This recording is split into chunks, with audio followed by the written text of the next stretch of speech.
Around here, these things are commonly known. I'm fairly certain this is called a piss oak. They stink really bad when you cut them, when they're dying, and it kind of stinks when you burn them. What are they called in your area?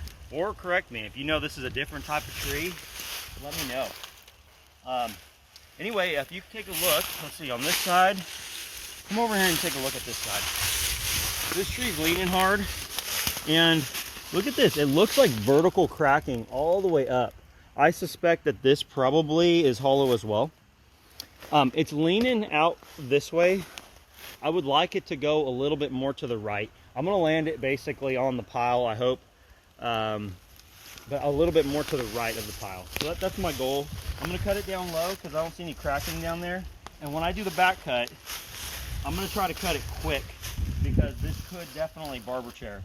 And I need to take wood quickly so it doesn't have the weight and the tension to shoot out the back.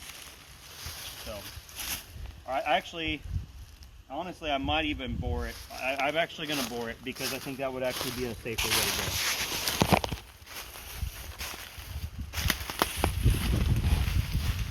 go. Go ahead and stand off at an angle because if this were to barber chair, it can actually shoot straight back.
So, as planned, took this little wedge out the front here, very small, just enough to create a hinge and a place for the fibers to fall over, to bend over.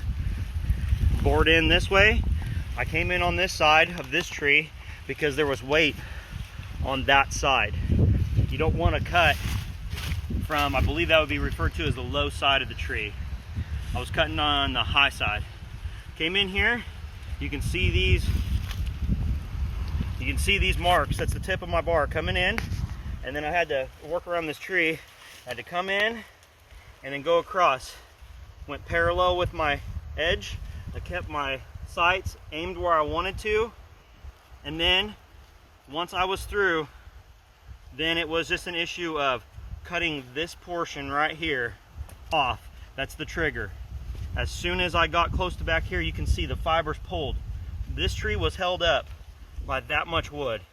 Once it got to this point, it popped. And that's what you heard in the video, is it just pops.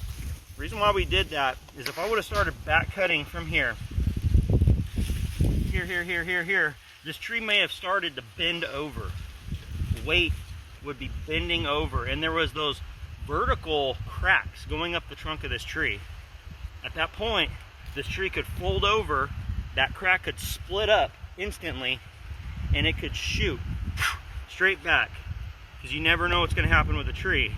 It could have shot straight back. So by bore cutting it this way, and then back, and then going back towards a trigger like this, it never had the opportunity to put a lot of stress on those vertical cracks going up that trunk.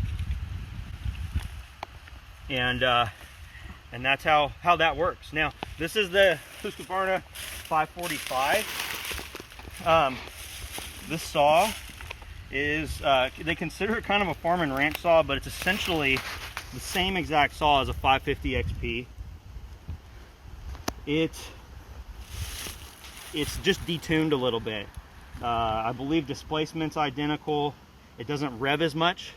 but I'm hoping that by not revving as much, I'm hoping that the lifespan of the saw might be a little bit more, because it's less RPM, less heat, and it runs perfectly fine for what I'm doing here. This is a 20-inch bar, stock bar and chain, running Echo Red Armor 2-stroke.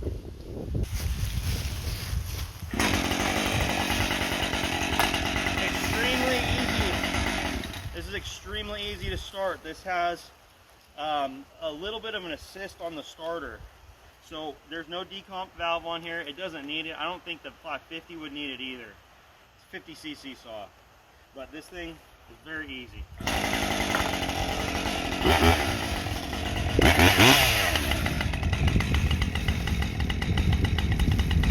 going to cut from this side because this tree could roll that way. Yeah, and it could pop up. We'll see what happens.